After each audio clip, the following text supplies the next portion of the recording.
And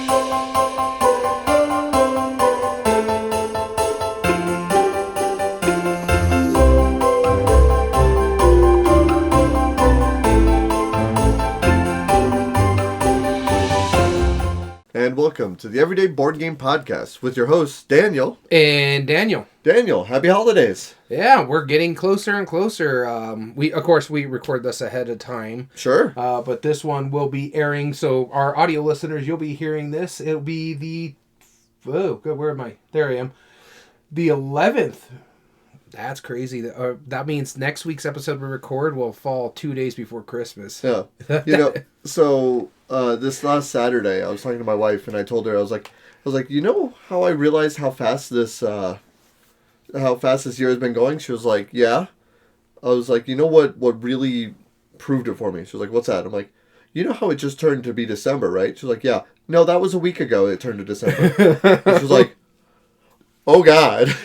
It's like you didn't even realize a week ago it turned to being December. Not right now. Yeah. Not today. You know how I just turned? No, that was last week. Yeah. And so she was like, "Oh no, oh me, oh my, yeah, yeah." This year, man, it is flown. Fast. Yeah. So speaking of which, something happened on this weekend, didn't it? Oh no, we're doing this. I thought you would forget this, man. I really did.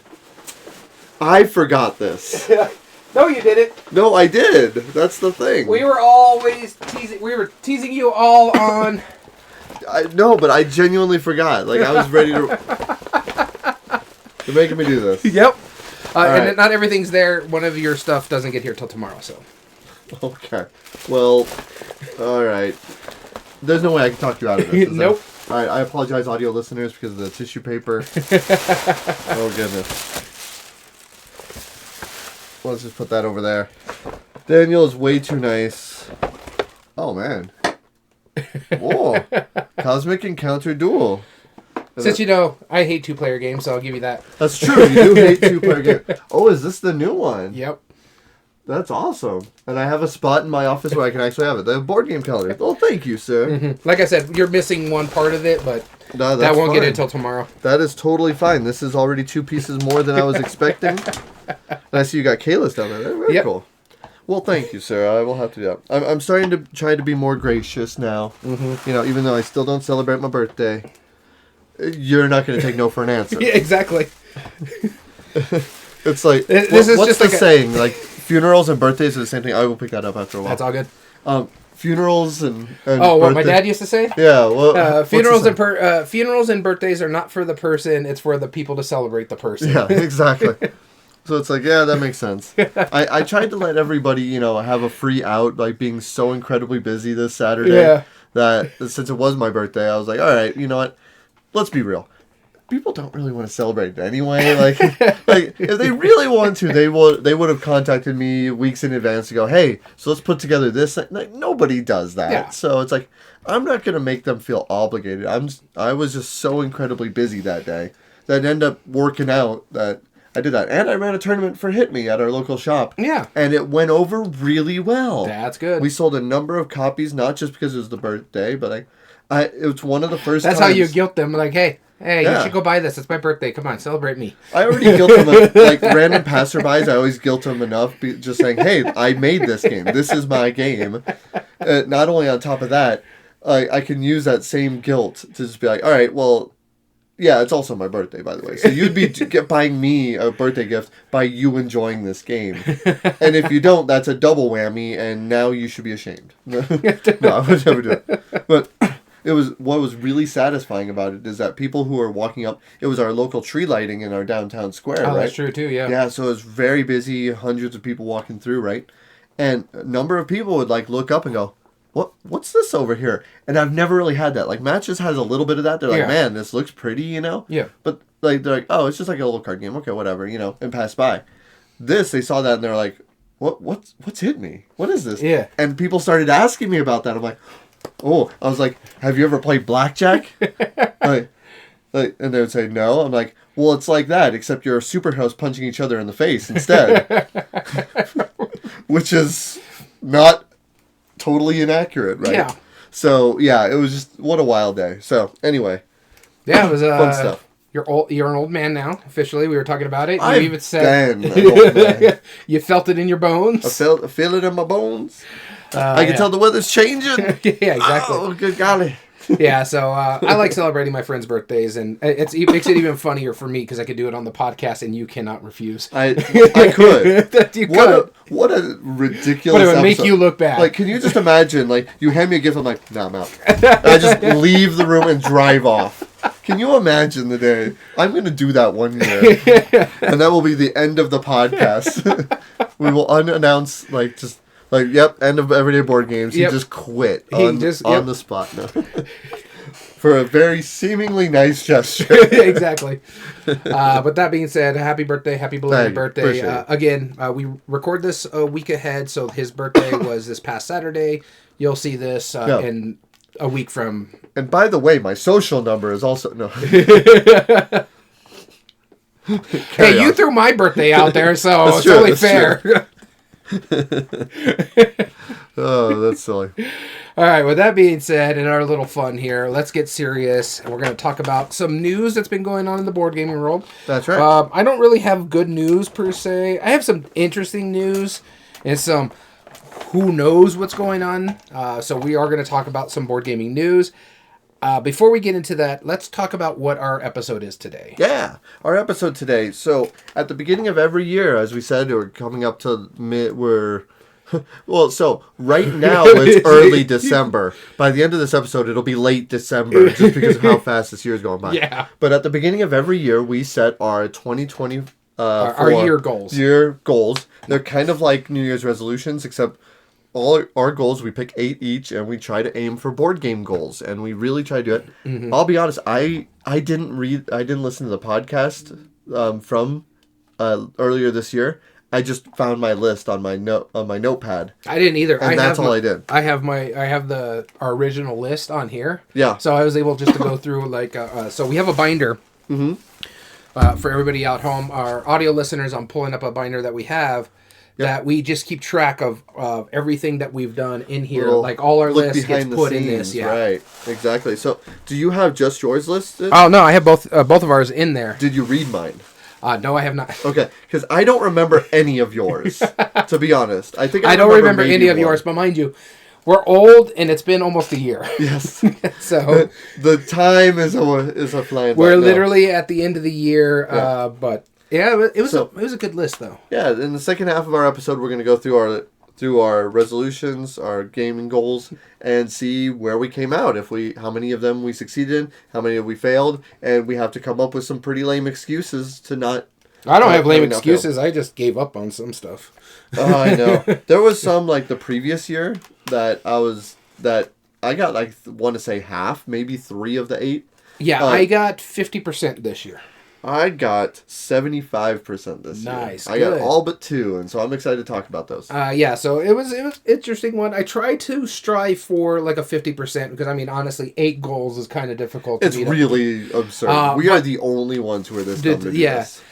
Exactly, and we have a good time doing it too. Yeah. I actually am surprised what I have done and the ones that I did complete. Now the one caveat on this is. I literally gave up on one of these goals once I realized it was not going to happen. We'll get to that point. Yeah. I was like, there's no point. I'm not going to push it. I'm not going to strive to do it just because of everything that was going on. So yeah, I'm being purposely vague right now, but there was one goal specifically that I didn't succeed at that arguably should have been the easiest. And because I left it purposely vague just to make it that much easier, and I guarantee I did not succeed at this one. So we'll get into that. With that being said, we'll get into the news, and I'm going to go ahead and start because I don't really have a lot of good news. There's one good piece of news that I have on here, but with everything that's been going on right now, I kind of mentioned this first bit of news in passing a couple episodes ago. I'm going to it's not breaking news. It's been known for a little while. Corey Heath, co-designer of the game The Gang and Zendo, passed away recently. He was 54 years old. I didn't see what his birthday was, but he was born in 1970, so he was around that age. Yeah.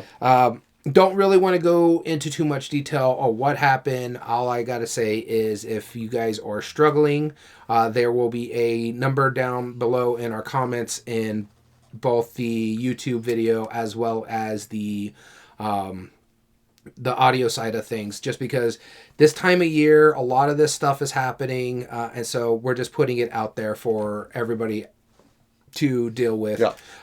But there is going to be a link to services down below. And just know that reach out. Yeah, 100%.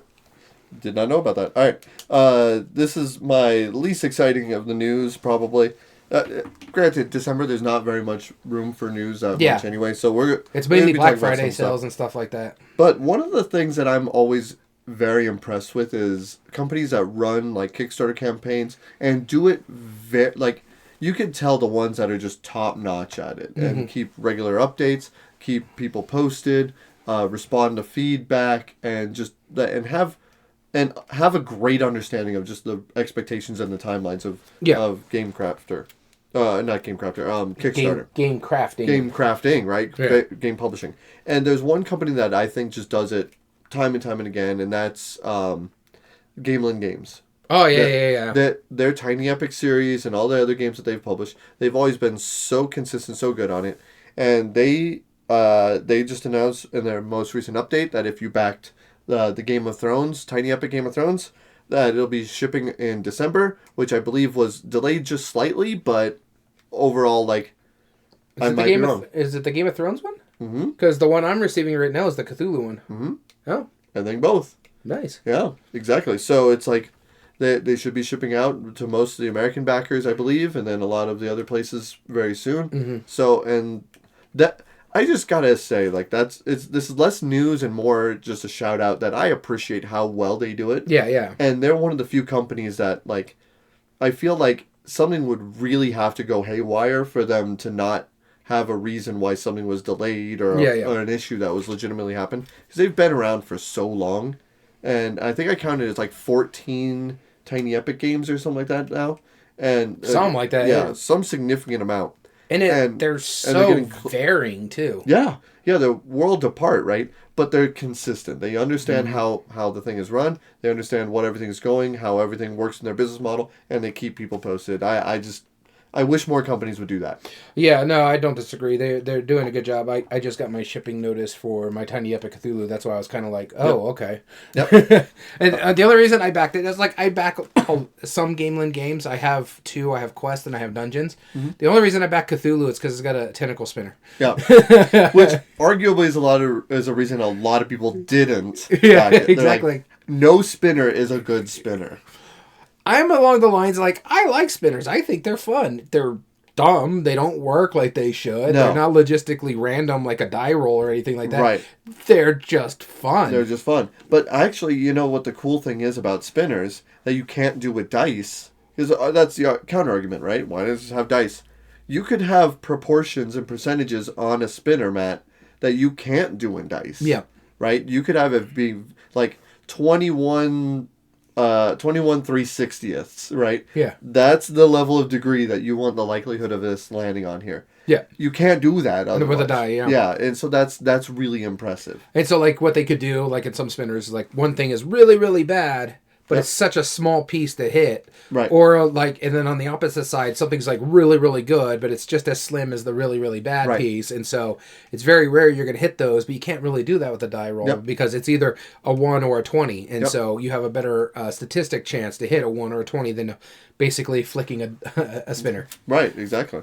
All right, so my next bit of news is another kind of bit of sad news, just not a lot going on. This is not really out there if you go check out the Kickstarters and stuff like that. Speaking of Kickstarter, you mentioned how Gamelin Games does it really well. Something's up with Elf Creek Games. Nobody knows what's going on with this one.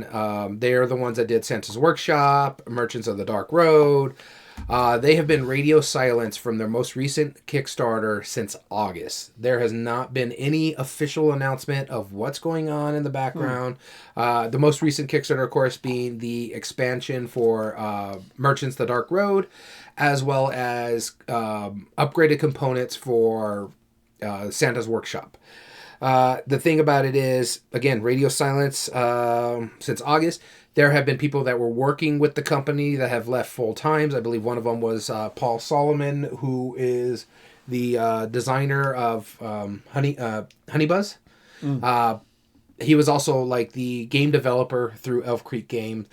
He's left. There was someone else that left, and he left, I think, in October, and someone else left recently before that, too. Again, there's no word on what's going on with the Kickstarter. People are clamoring on the actual Kickstarter page, trying to figure out what's going on. There was an issue just recently where they were temporarily delisted because of some sort of issue. So now some people say that it's back to being active. It could have been a clerical error. We just don't know. But again, there has been no word. It's been radio silence from, I can't remember the guy's name, Brent Dickerman or something like that, from Elf Creek Gang. He's the main guy there. Radio silence since August. And the big thing, too, is that they've been struggling since the Atlantis Rising Kickstarter. They had to let go of some people. Brent Dickerman was the only one of the employees at the time. He didn't have like full-time employees. So we'll see what happens here. I am on the Kickstarter for Merchants of the Dark Road. I only backed it for the upgraded components for Santa's Workshop. Yep. So I'm only going to be losing about $21 or something like that for it. I feel bad for our friend Dammit Dom. He's in 100 deep on there because he backed the Kickstarter in the upgraded bit. So we'll see what happens, but hopefully people get their stuff. I know the designer has been trying to find out what's going on for Santa's Workshop as well. He's been getting radio silence too. He wants to be able to, like, if he can, try to get it to another publisher that can give the people the stuff that they want. But we'll see what happens. Sure. Awesome.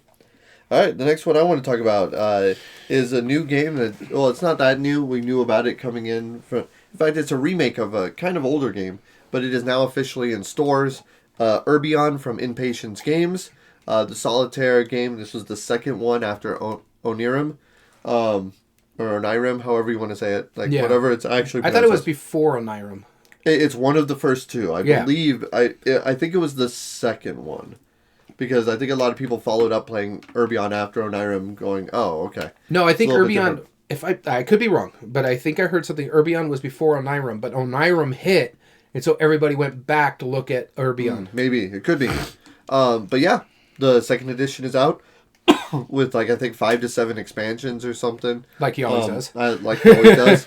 Beautiful production. I got to see the box in the store the other day, and I was this close to buying it, but I can't. I'm not allowed to because it's on my wish list, so... for people who don't know, as a game group, we do a Secret Santa every year. So so between our 4 players, in case he's my Secret Santa, really want Urbion. But anyway, it's now in stores now. Go show your support. He's a small indie game publisher now. He's not working through Z-Man, which is what they used to do. Impatience Games is on their own. So go show your support. Keep the good products coming. I am biased in saying that in full disclosure. Yeah, and then not just that, and that's the reason why you can't get they're no longer with Z-Man, you can't get the app anymore for Onirim, which is a fantastic app. I know, it's such a shame because I've been trying to turn people onto that app and that game, but you can't get the app. I'm just afraid whenever this phone breaks, this is the last phone I have that has Onirim, so I won't be able to get it again unless he makes a deal with someone. But anyways... Going to my next bit of news, this is not really a sad thing per se. Well, it is sad for one person or one group. Portal Games has decided to end their distribution partnership after 9 years with GTS Distributors. Oh, okay. They will still be going forward in the U.S. service with PSI and ACP, and there's another unnamed smaller one. They state that they're breaking this contract because they want to work with partners who will best inform retailers of the games that they sell. So, read what you will about that. They also they want to work with distributors. They want a slimmer line of distributors who can also provide the best services for retailers about informing them of the specific games. So, yeah, Portal ends a almost decade-long partnership with GTS Distribution. Wow. So that is crazy, but...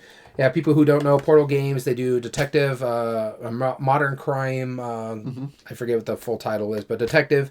And then they also do, what is the other big one? The Batman, there's a Batman one. Yeah. They do Imperial Settlers. Yeah, Settlers of the North or whatever it is now. And so, 51st State, I believe, is another one. Mm-hmm. So, breaking away from a 10-year distribution partnership. Well, next one I want to talk about, All Play. They've been releasing games all year. They just announced their 2 smallest box games. And I say smallest box because they used to have a very clean cut, distribution. They had $20 boxes. They had $40 boxes. Now they have $10 boxes.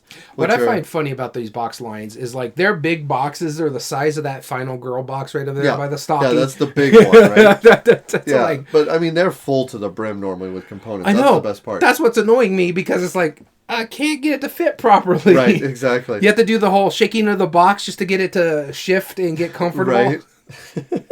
Right. God forbid anybody has all of the stuff for Kabuto Sumo, right? Yeah, at least they're not as bad as Devere. Good lord. Good lord, yeah. All right, but they just released 2 new games. It's Rainbow and Prey. This is the second and third game in the series. The really tiny series. The really tiny series. The first one is Fairy. That one, yeah. Rainbow and Prey, they're take on card games. One of them is a ladder climbing game, I believe, and one is a shedding game. Or one's a trick-taking game. One is kind of a Prey is the one I'm interested in. Yeah. It's a trick-taking game, but you're playing out half the tricks with one side. They're double-sided cards. It's kind of like Scout.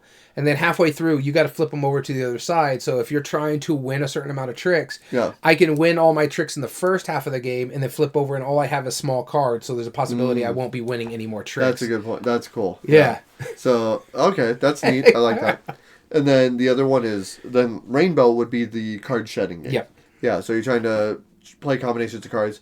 I like card shedding a lot, actually. I like card shedding a lot. It's just that I like the idea of Prey as a trick taker because you have that Scout evolution of the game. It's I can have my high cards in this suit, or I can save this high card because I know it's going to become a low card, and if I can guarantee the kind of tricks that I want right now I can flip it over, and these are what I get to play with. So that makes sense. Yeah. Cool. So yeah, Rainbow and Prey. All right, my last bit of news. I finally got some happy news. Yay, happy news. This was a press release given to us, as well as you can see it on other places right now. We are a podcast, but we also enjoy content creation. Mm-hmm. We watch the Dice Tower. In fact, I've been enjoying the Winter Spectacular that's been going off right now. I haven't gotten a chance to watch it. I wanted to. I watched 2 so far. I've watched the Board Game Breakfast, and I've watched the top 10 that they did this morning, the surprise games. But yeah, I've been watching that, and I watch also Rahdo and stuff like that. Mm-hmm. So the big news that came out with Play2Z, they are in agreement now. So Dice Tower was the only one that had this. The Dice Tower Essential line, Shut Up and Sit Down, are now having their own kind of Essentials line. It is called the Shut Up and Sit Down Presents line. They're going to be working with Play2Z about this one. They're going to be trying to either bring back games or in talks to bring games out. First one in the line is called Animal Rescue Team. It is a Matt Leacock design. That's going to be the first in the line. And they've also and that's going to be crowdfunded in 2025. So keep an eye on that. I would like to say that's really far away, but really not. It's just like tomorrow at this pace. Yeah, and then... Sorry, carry on. Finally, they also announced that they are going to be doing a reprint of a Polymori game, Dogs of War, which gets me excited because I really love Polymori designs. Yeah, he's one of those designers I just really like. I will try almost anything he designs because the stuff he makes is just so simple. It's fun too. It's fun. Yeah. And so he's one of the few designers that actually gets you to like an area control style game. Yeah. He does it just so well. It's really cool. But yeah, it's really neat that what they're gonna do. I am a fan of Shut Up Sit Down. I kind of miss Quinn on Shut Up and Sit Down. Yeah, me too. He was my favorite, but I still like the other guys, and I don't know their names as well, but yeah. Tom. Yeah, Tom is the main one. Tom's one of the new. Well, no, he was the new.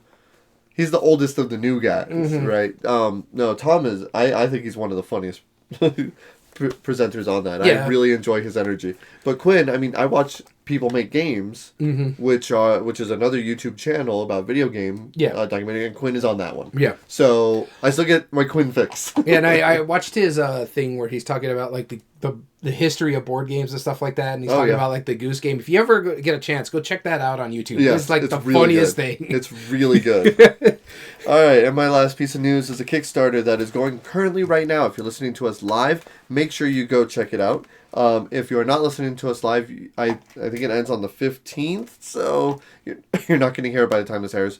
But still, there might be like a way to do it. Go check it out now. It is called 52 Realms Adventures. This is from Postmark Games, which is Matthew Dunstan's company. And they do like postcard games, right? Like print and play, like on your own. Yeah. But and they've worked with Phil Walker Harding. They've designed Yeah, because they're reprinting the Scribbly Gum. Yep, exactly.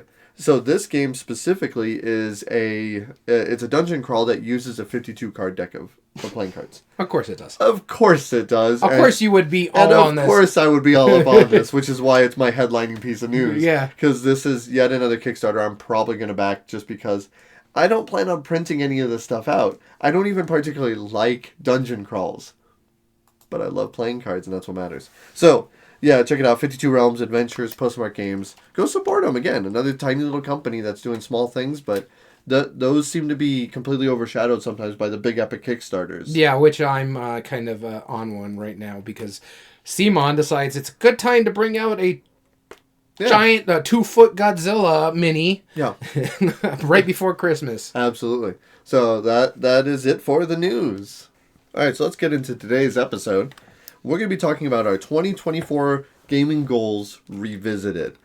This is our end of the year review to see if we succeeded in our goals. I guarantee I did not finish that exercise I said I'd do at the beginning of the year. I am fatter, and I am older, and I'm not ashamed about it.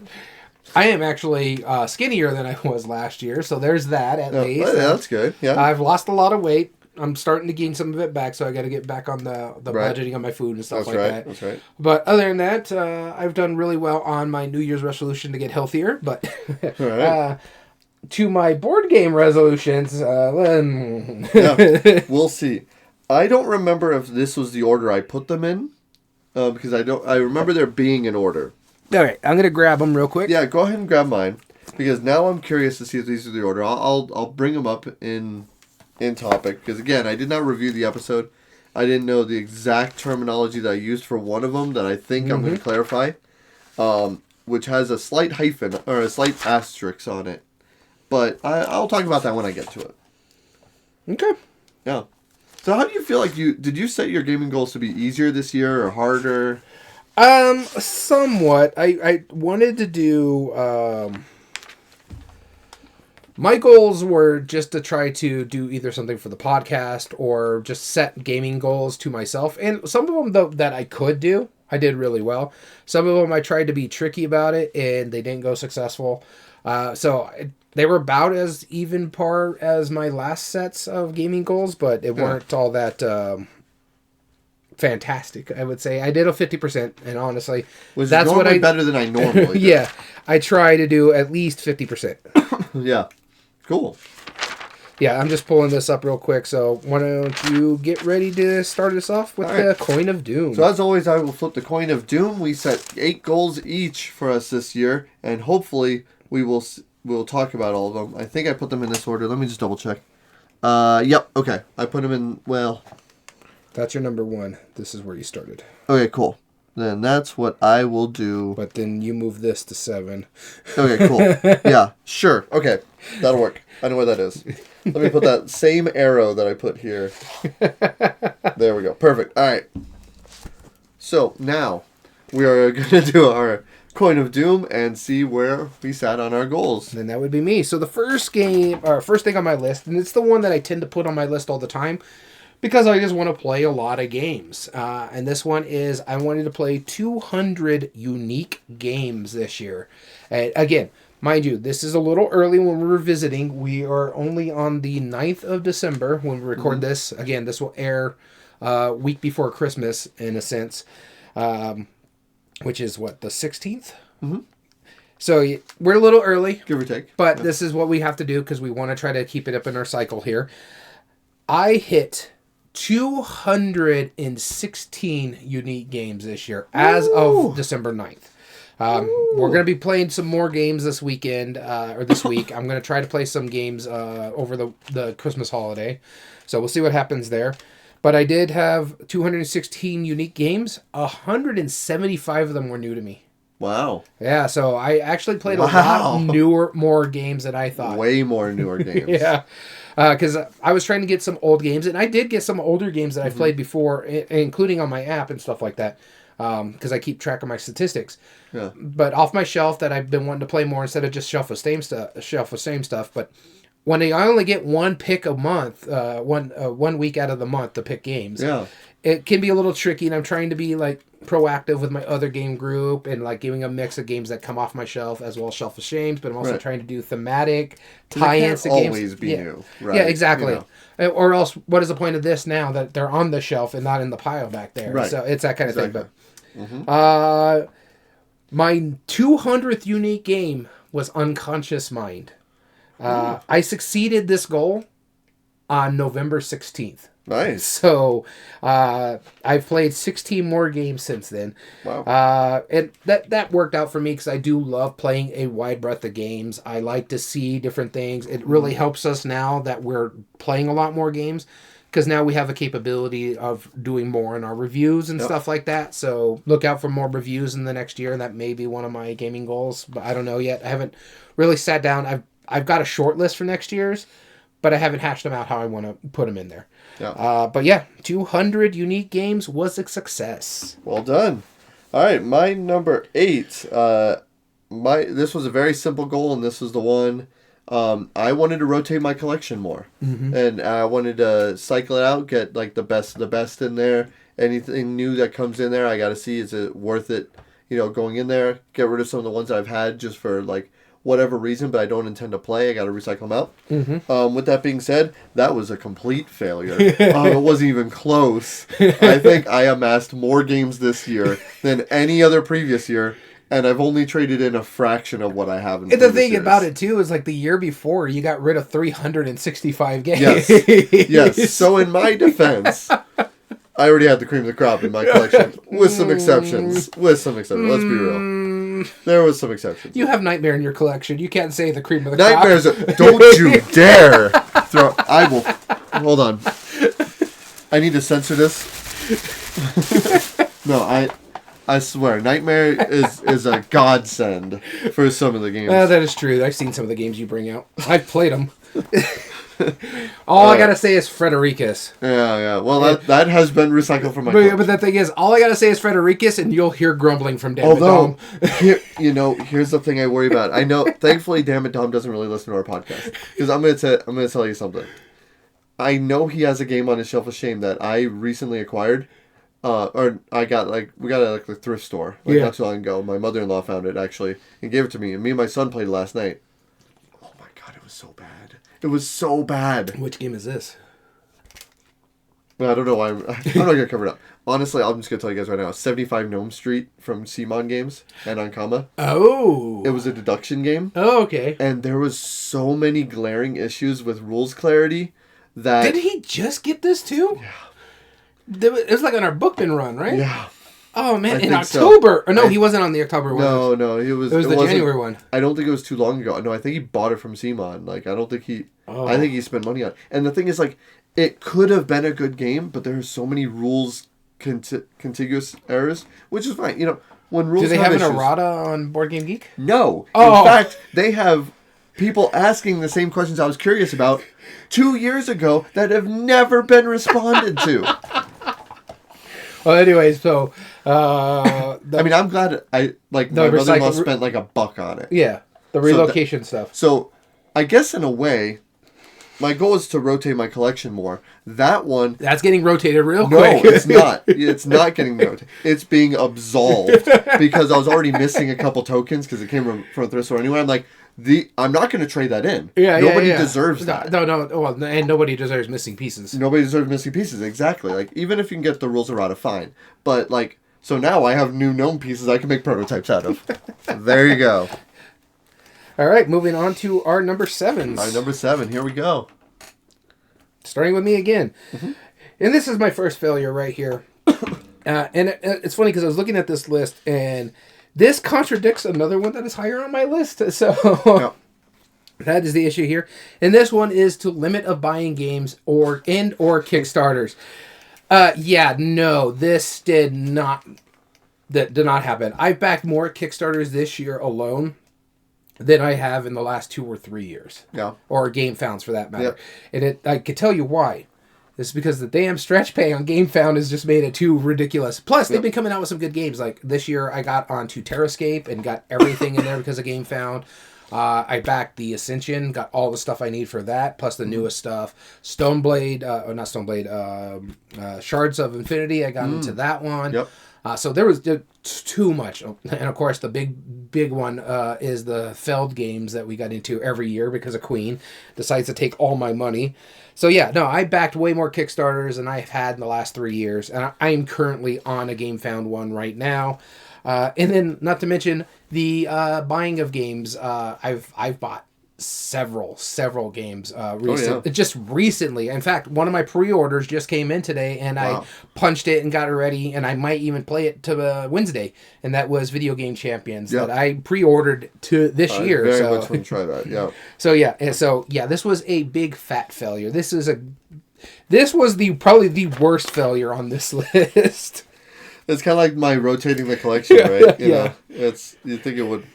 All right, this next one was one that I was aiming for because it was more of like a passion project. I would have loved to do it, and there was opportunities where we've discussed it, and I've tried doing it as well, but I just didn't quite get the levels of it right now. I thought I had a little bit more time. I was gonna try and do it again, but I wanted to do a design collaboration with another designer that I really enjoy. Yeah. I had approached a couple designers. They've been too busy, so I haven't been able to do it yet. And unfortunately, there's not too many local designers here in Las Cruces. But I'm hoping to change that. I've designed plenty of games this year. 2 published already? 2 published already, yep. And third one getting published sometime next year? Yeah, sometime next year, early next year. Yeah. So with fingers crossed, right? It should be coming out soon. So it's just one of those things where it's like, as much as I would have loved to do a design collaboration, it works better when there's people that are local, and I'm kind of in a little... We're in a desert, literally. Yeah, a literal desert, yeah. I think the closest... the 2 closest places that you can get with designers is Arizona or Tucson. There is a couple down there. And then up in Albuquerque. There is no one like 40 minutes away in El Paso. There's not a lot in our general area. So. Yep, exactly. So there you go. Design collab. Unfortunately, it's a failure. Yeah. All right. Moving to our number 6s. Number 6s. Here we go. Starting with me. This one was a success. I wasn't expecting to do it. And I technically had it on my last year's list before the year prior, as part of a bigger, grandiose goal. My original goal was to play the top 100 games of all time on Board Game Geek. I settled for one of them this year, and I was like, this is the one game I want to play out of that list. And thanks to you guys, thanks to our friends, Gamehead Geek, Damn it, Dom.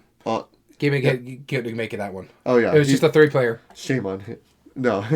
Yeah, it was just a 3-player. Thanks to Damadom, I played TI4 for the first time ever. And man, I'm glad I did. Oh my goodness, this is 100% not my style of game. And it hit. We played for... I see why people like it. 5 hours, I think it was? Yeah, 4 or 5 hours. 4 or 5 hours. A 3-player game, and it did not feel like we were playing for 5 hours. It was just like, you're like, it's 3 already? What? Yeah, that's it. And that's such a good thing when you finish a game. You're like, I can't believe it was that long. It didn't feel that long. Like, you know how like some games outstay their welcome and it's only like a 40-minute game. Yeah. Like this understayed its welcome. I see why people do the 6-player or like the massive grandiose ones at conventions. I see why they're willing to do it all day long because it's so dynamic. Every round, every change, every evolution of what you're doing. Really inventive game. I'm very impressed by it. Yeah. And I see why it's in the top 100. Hands down. I really, really did enjoy this game. I enjoy the play of it. I've done different... Like, don't get me wrong. It's not something I'm going to play all the time. Yeah. It's not something I would own. Yeah. It might get busted out like once a year. If that. Be like, we're going to do an all-day gaming. Let's do some TI4. We haven't done that in a while. I'm itching to play it. Yeah. That kind of situation. But we may only play it once a year. But man, when we do, I liked it so much. When I first played it, I bought myself a copy. That's how much I liked it because I think it's like I host game nights. I might as well have this game here and host it. Yep. So yeah. Exactly. Yeah. So TI4, I played it. And it's a good one. All right. So my number 6 is a success before a couple failures coming up. So, and this one is to be a better game teacher. And I think I've done a better job at teaching games. I've become more succinct. Now, don't get me wrong. It's not a 100% pass ratio. I think I would score myself a 70% when it comes to game teaching and stuff like that. I've gotten better. I'd give you more. I'd give you honest feedback. I would give you a better percentage than that. At least to the games you've taught me. Yeah, so I've gotten better. I still need work. I'm not the best at it, but it's still something. It's a work in progress. It's always going to be a work in progress. Absolutely. I've gotten to make sure I'm more precise on how certain things work. Now, there are times when people aren't listening and don't hear. And that's a sign of your skill in teaching. If I'm not paying attention and I still pick up on the important keynotes and the specific information that you're telling me, and I'm able to play the game, it's a good sign, sir. And the thing is, I am still going to work on it. I'm going to get better at it. It's something I want to do. I found that what really, really helps me a lot is I'm one of those people that I need to do a hands-on kind of teaching, or at least a visual demonstration. Yeah. I can't just strictly read out of a book. Now, I can memorize. I was a history major for so long, so I'm pretty good at that sort of thing. Sure. But what I do is I'll read the rule book while listening to a Rodney Smith or a John Gets Games, and they're showing the video and how the setup works and how this works. So I'll watch the setup, and then I'll read it in the rules, and I'll look back and watch the setup again just to make sure and try to clarify how it works. I've learned has become one of the best tools for me is to watch the video while I'm reading the rule book, and it makes it much more succinct into my head. Yep. So cool. That's my number 6. Be a better game teacher. All right, on to our number 5s. Here we go. Starting with me. This was kind of a big project that I had planned for my number 5. And this was at the beginning of the year. I own a few games, to say the least. Probably 1,200. I don't know, give or take. At one point, you had more games in your collection than the other 3 combined. Yes. Now, don't get me wrong, it's gotten bigger for close. Yeah. Between I'm still the smallest collection, and I'm still barely 450. Yeah, it's still non-insignificant. Between us, there's over 2,000 games by far. Maybe more than that. I think it's closer to 3,000. I think Damn It Dom's sitting at 700. Oof, yeah. So, I have about 1,200. Give or take, Give or take, yeah. Give or take. So, my goal last year, which I knew would have been a pretty long process, was to rate all of the games that I've played that are in my collection. I rated all my games on Board Game Geek. And I did that. I spent a good part of about a week, going in between breaks and stuff, just going down the list. Oop, that's a 6, that's a 7, that's an 8.5. I like this one.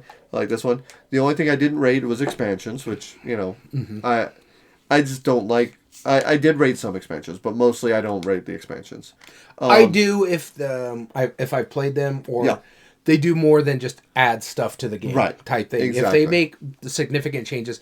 So, for me, I rate Champions of Midgard an 8. I think it's a fine game. Mm-hmm. When you put the Valhalla expansion in there, it makes it a 9 or a 10, almost perfect for me, because that Valhalla allows certain things to happen. Because once in the base game, when you lose your dice, you lose your dice. You get nothing out of it. Done. But when you take them to Valhalla, you can do stuff over there. Yeah. So the question is, do you change the base game rating? No.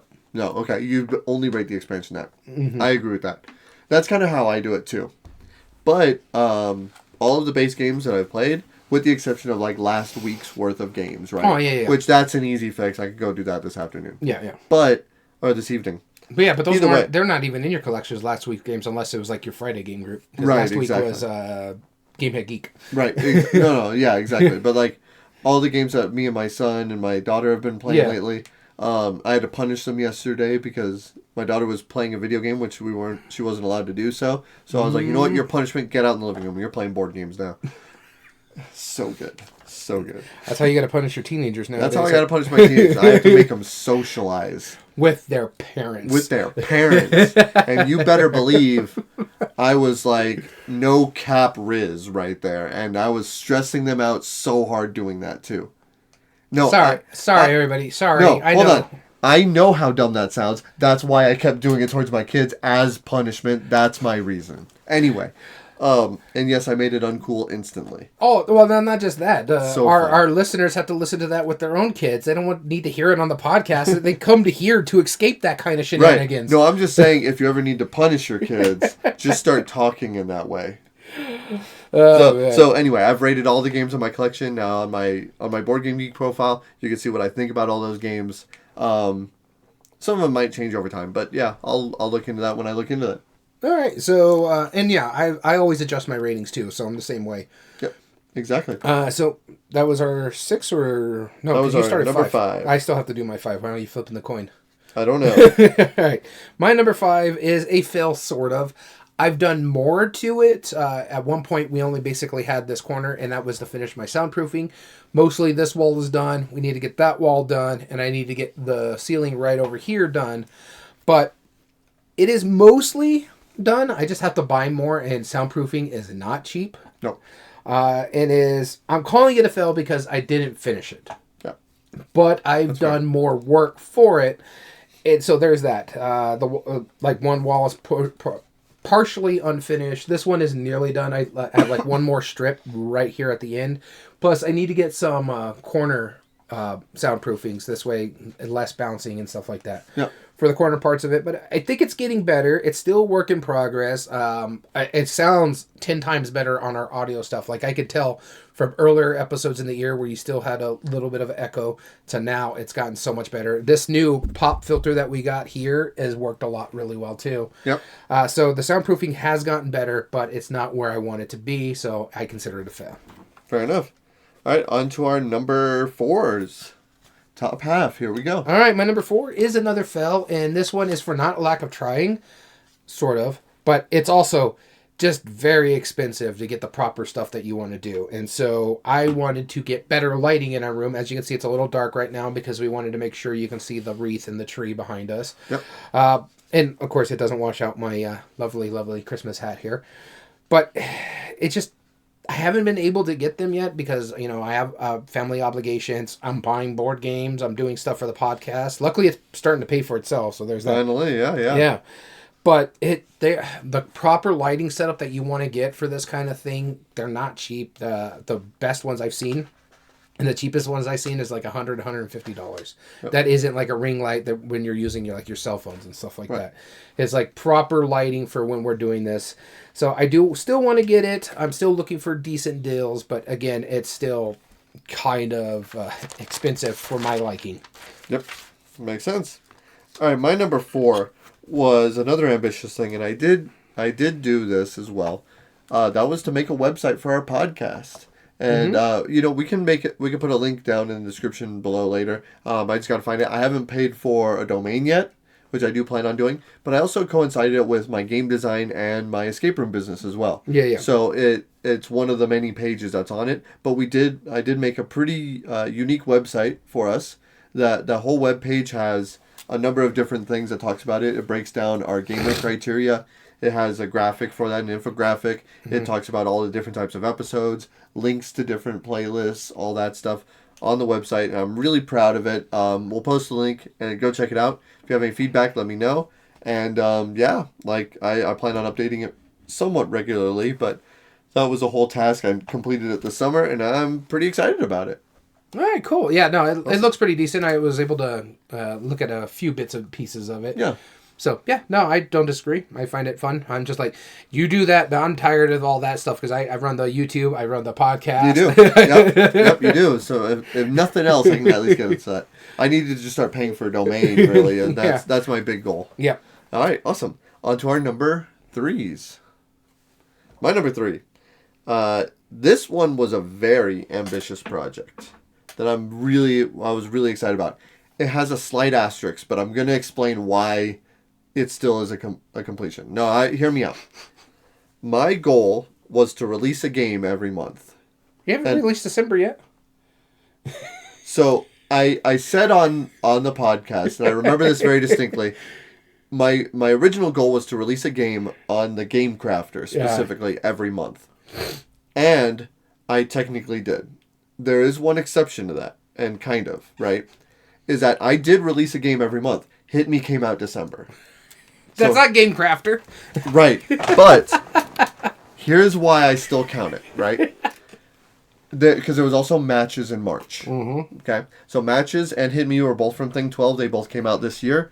Matches was in March. December was Hit Me, so you can go check those out. But in, I believe, either April or May, it was February. Yes, it was February, because right before the Gamma Trade Show, I released a 3-pack of games. Oh, that's how you're... It was 3 games in 1 month that I released, because they're all part of the Simplicity line. And it was Lunchbox, Sunrise and Sunset, and off the top of my head, Seasons. Seasonal. Sorry, Seasonal. Seasons is a totally different game. I have no involvement. Seasonal. Now, those 3 games I released at the same month. So, over the 12 months, I released 12 games on the Game Crafter. And then those 3 were in 1 month to justify matches coming out in March, Hit Me coming out in December. So there was 12 games on the game. Yeah, okay. Again, there's an asterisk. But I released a game for 12 months on the Game Crafter. And I released 2 other games. So shut up. I count it as a success. I know. I just got to give you a little fun on this one. Yeah. What were some of the other ones? It was like Corporate Jargon was one of them. Yeah, Corporate Jargon. I released Town Cry. No, I didn't release Town Cry. No, you released something else. The Rio Grande. Yep, that was one. The Lemonade Stand one. Lemonade Stand. Yeah, Lemonade Stand Empire. Digits was another one. Mm-hmm. I released my micro games thing. That was pretty cool. Yeah. So yeah, a whole bunch of stuff. All right, so my number 3 is actually the biggest success that I've had. I will talk about my other one here. My number 1 was also a really big success, but this one is, for me, a personal success, is to visit and support more game stores. And I have a whole list over here that I had to pull up on this one. Ooh, I went to 14 different board game stores myself. And I got a list of games that I bought from each board game store. But not only that, I got my wife into doing this, and she also visited 5 or 6 stores. I say 5 or 6 because I only know for sure 5. But she might have visited others because I'm not allowed to look at the bank account right now because Christmas shopping. Yeah.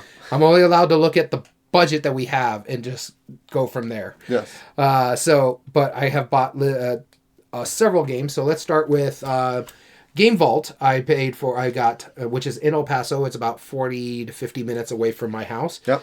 Isle of Skye, Take 5, Daybreak, Forest Shuffle, Beacon Patrol, Empire's Inn, Point City, and Seven Wonders Architect Metals expansion. Keeping track of what you bought. Yep. That's cool. Zia Comics and Game, which is our local game store. I got Forever Home in Aqua. Nice. Games and Gadgets, I got Maury and Luna from Tucson. I didn't get the most recent games that I bought there. The Games and Gadget ones I got was 2 little small card games. Uh-huh. I forgot to put them on my list here. I thought I did, but I guess I didn't save it. Yep. Also, Isle of Games. I got Istanbul Big Box, Marvel Champions Deadpool, and X-23, as well as the 2 of the Roll and Write pinball games. I got the Star Trek and the Harley Quinn one. Yep. When we went to Dallas to meet up with you before the Gamma Expo, we stopped at Game Nerds in Allen, Texas, and I got Darwin's Journey there. When we were at the Gamma Expo, we hit 2 stores. We hit Through the Decade, which is a fantastic store that was an old furniture shop, like an Ashley's Furniture type thing. I ended up getting one of the games I've been looking for forever. And literally when I saw it, I went yoink and grabbed it off the thing. And you're like, I didn't even see that there. You're quick. Yeah. And this was Inuit the Snowfolk. Then we also went to a Half Price Books at Louisville, where I got the original, the Guerrero Games version of Circus Focati, which you now own. Yep. In Corinth. When we were in Oklahoma, we hit in Del City, Oklahoma. We hit New World Games and Comics, where I picked up Marvel Dagger and Repo's Champions. Then Blue Highway Games when I was on my trip in Seattle, which is in the Queen Anne area. I got 4 Northwood, and I got 2 copies because I also gifted you a copy. That's right. Great game. Yeah, oh, it's fantastic. I also got Exit Disappearance of Sherlock, which I haven't played yet. Then we went to Golden Age Collectibles, which is in the Pike Place Markets, where I picked up Trio, which is a fantastic game. By the way, I enjoy that game. And then finally, the last one we stopped in Seattle was Mox Boarding House, where I picked up Things in Rings and Caution Signs. Both fantastic games. Caution Signs is actually one of my favorite games I've played this year. Colorado Springs, I just took a Denver trip. We stopped at Gamer Haven there. That's where I got an expansion for World Wonders, as well as an expansion for the Loop there. Black and Red in Denver, I picked up Raising Robots in the new Circus Flocati, which is how you got the Grails game version of it. And I'm okay with that. Also picked up Unmatched Cobble and Fog for our friend Gamehead Geek while I was there. And one of my favorite games, another one that recently just played, A Message from the Stars. Man, that was a fantastic game. I also picked up Arborea, which is on my shelf of pile of shame over here. And then the last one I visited that I have notes of just recently was Game Train USA, where I picked up Timeline Twist, Similo History, and Forest Shuffle Alpine, the expansion. So I even have the 4 stores that I know that wife visited. For sure, it's Dungeon Gates in Akaney, Iowa, where she got me Savernake Forest, which is a fine little card game. She also went to Dick and Jane's in Jacksonville, Florida, which she found Jorvik right here. A hard out-of-print game there that, man, I've been wanting. She also went to Olympic Cards in Games and picked up Emerge there, as well as Guardian Games in Aloha, Oregon, which is Bad Company and Masked Men. I played Bad Company, enjoyed the mess out of it. Masked Men, I have not played yet. It's on my shelf of shame. Speaking of which, it's getting a reprint. Masked Men. Oh, cool. A Disney Villainous reprint. Oh, interesting. Yeah. Disney Villains reprint, let me say. But yeah, so between my wife and myself, from what I have on my list here, I supported 18 stores. And this is what I was telling you about buying less games. It kind of contradicts when I'm trying to support more game stores while I'm on the road. So yeah, I bought a lot. Yeah, no kidding. No kidding. Now on to our number 2s. Ooh-wee. All right, and my number 2, this is the one I was talking about where once I realized there's no way I was going to hit it, I just canceled it. I was like, this is not going to happen. I noticed this when it was about October, and this was a campaign challenge. So I'm considering this a fail because I just outright just like, there's no way I'm going to be doing it. Part of the reason being is a couple of those games I was tied into other campaign people.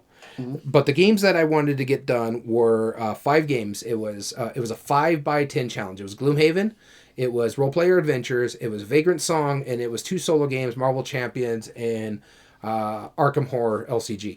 I hit both of those. Arkham Horror and LCG, I hit both of those. I got the gameplays out of those in the Marvel Champions. But Gloomhaven, we haven't played a lot of it this year just because time. We didn't have a lot of time to get together. And when we did, your wife travels, right? Yeah, my wife travels for her job. That's hard to do. My other member of our board game group, she's been traveling a lot because she does a lot of keynote speakers for her field of work. So she's going to Denver this weekend. She was in New Orleans last month, so she just travels just as much as my wife does nowadays. We call them the World Tour duo. They just go on world tours every night. So speaking of which, my wife is literally going on a world tour.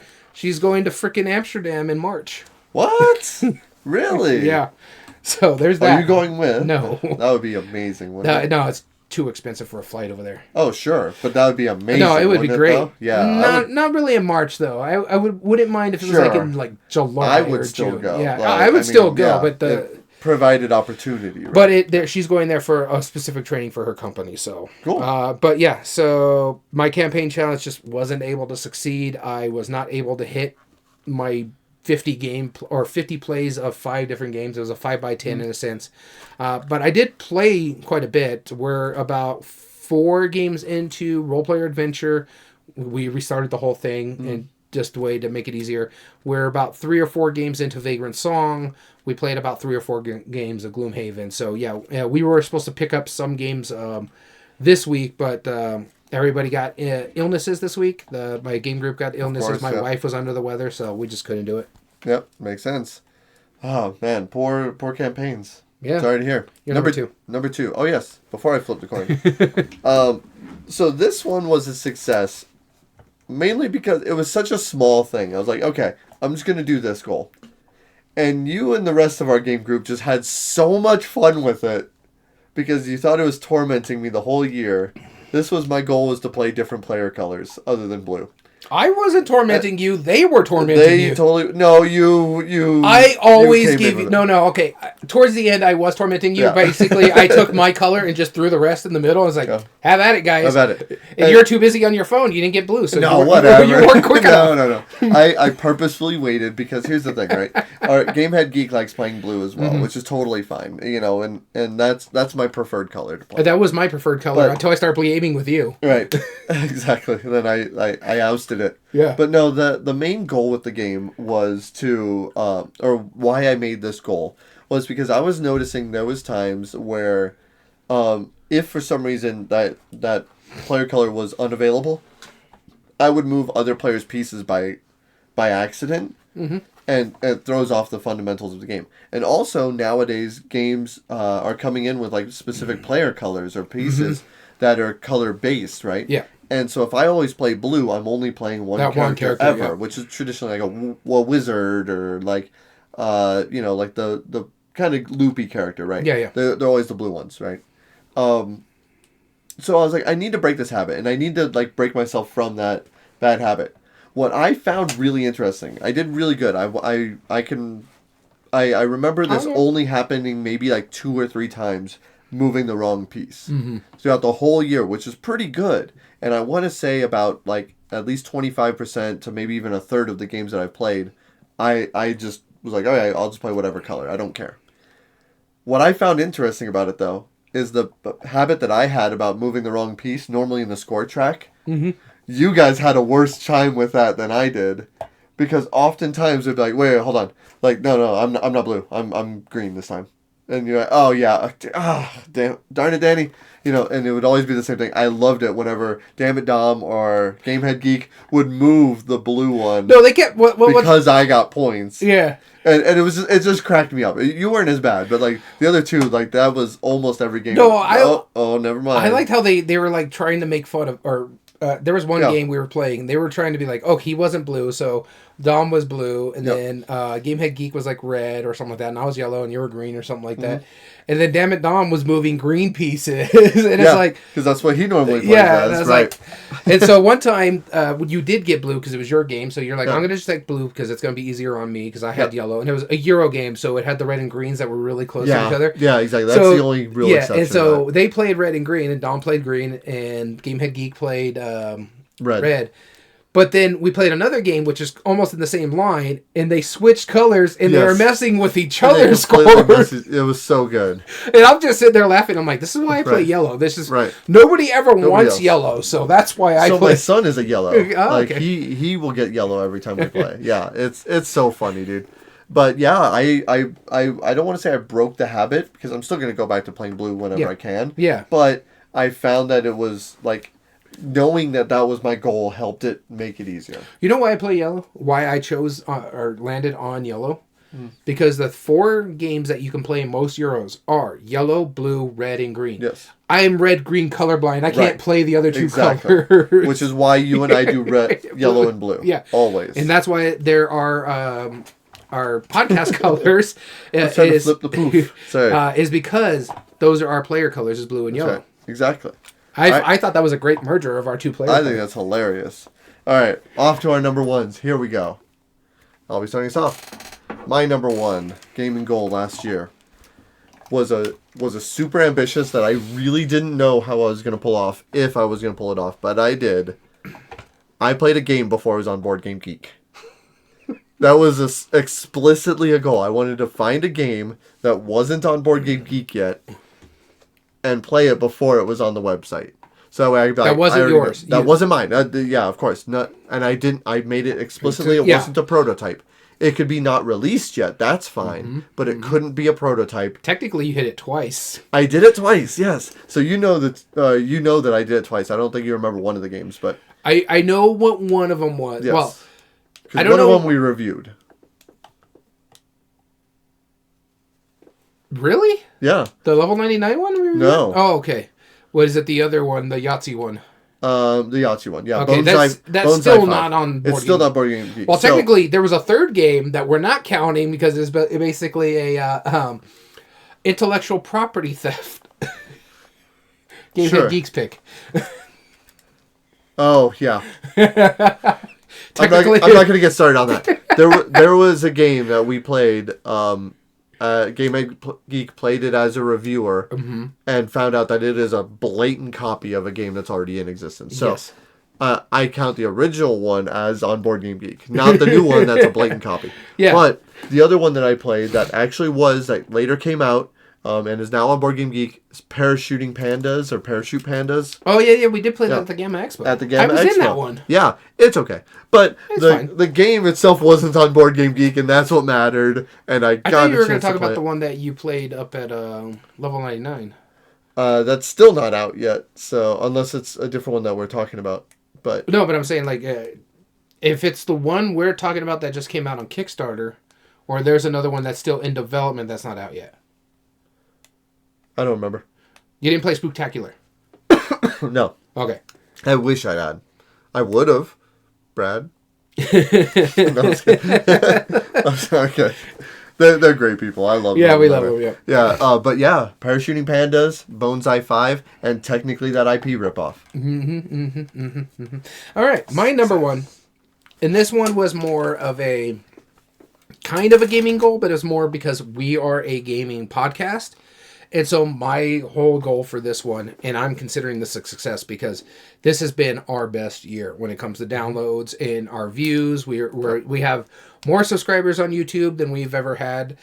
We are almost sitting at 200 followers on Twitch, which is great. We love you guys. Thank you all. We hit ridiculous numbers on downloads this year compared to what we normally did.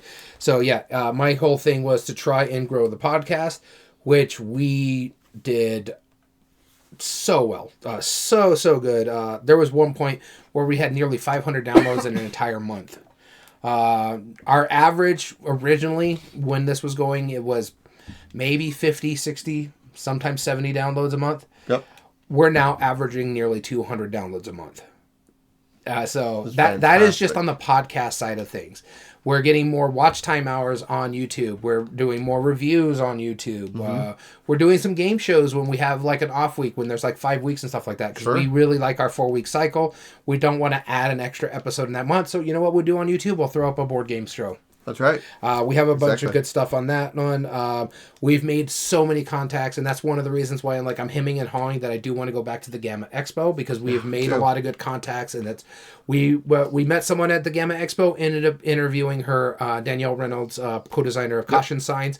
We interview her about a month after the Gamma Expo. We got Brad Talton back on the podcast after the Gamma Expo from Level 99 Games we just mentioned earlier. So some of our... What do I have here? That's the thing. Is like we've done more shenanigans and stuff to be more than just a podcast. We're a podcast first. That is the main goal. We are also live streamers first. So all our podcasts are recorded live on Twitch. All our stuff that goes over onto the Tube of You is recorded live on Twitch. So we're growing in better numbers. The podcast itself has become self-sufficient because of Twitch. We just had 4 payouts this year, which paid for the entire year of the podcast, which basically puts me in the red. There's a little bit of extra stuff that I'm paying for, but that's fine because I want to get better at what I'm doing when it comes to like the editing and stuff like that. So I pay for certain services to get better beginning videos on the videos and stuff like that. But it's fine because my wife uses it for some of her projects too. So exactly. But all in all, I think it's a good success, and I hope we can keep growing this kind of success into the next year. And let's be honest, it's not just your success. Like, I'm going to get sentimental here. It really is all of you guys who are listening. We've got to give you guys a thanks. Everyone who tunes in, joins us on live chats, subscribes to us, follows us, enters in our contests. Yeah, that, believe it or not, that actually helps out a lot. So spread the word. We love you guys. Appreciate you all. You all are awesome. And with that being said, that was a fun year. Like I said, 50%. Like I said, I'm still working on my next year's goals, which you guys actually will be listening to probably in about 3 or 4 weeks. One more to go. One more. So that's what's crazy is that we just finished this one, In about 3 weeks. Yep. Is when we're recording our 2025 goals. So it's pretty wild. This year has gone by fast. It really has. Man. So really, I mean, even though it's like 3 weeks from now, it's gonna be like tomorrow afternoon, right? Give or take. Man, that's never gonna get old. Well, we want to thank you so much for tuning in. If you ever want to email us directly, you certainly can. Email us at everydayboardgames2020@gmail.com, whether that's to enter in future contests, just to say hello, or even give us ideas for future topics or discussions that we're going to be doing. Also, you can follow us at instagram.com/everydayboardgames, where we post silly stuff, videos of or posts about what we've been playing, and just videos whenever we're bored, make some silly board game stuff. All right, and all video re-uploads and reviews are found on YouTube under youtube.com/@everydayboardgames. And if you like what we do, there are 3 things you can do to help us grow on the platform. Subscribe if you're not, like the video, and comment down below and tell us your thoughts on the subject. And as you said earlier, we stream all of our episodes live at twitch.tv/everydayboardgames. Come on in, follow us here, or subscribe to us here, is a subscription that paid, or is it follow? Subscription pays. Follow. Okay, so follow us here. If you want to subscribe, please go ahead. But if you do not, that's no problem. Follow us so you can get notified, and then join us on the chat. And then finally, all audio versions can be found on most podcast platforms under Everyday Board Games Podcast. This includes Spotify, Amazon Music, Podbean, and Apple. So as always, we want to thank you so much for tuning in. As always, I've been your host, Daniel. And I've been your host, Daniel. And we want to thank you for listening to Everyday Board Games. And remember, every day is a good day for board gaming. Happy holidays. Happy holidays.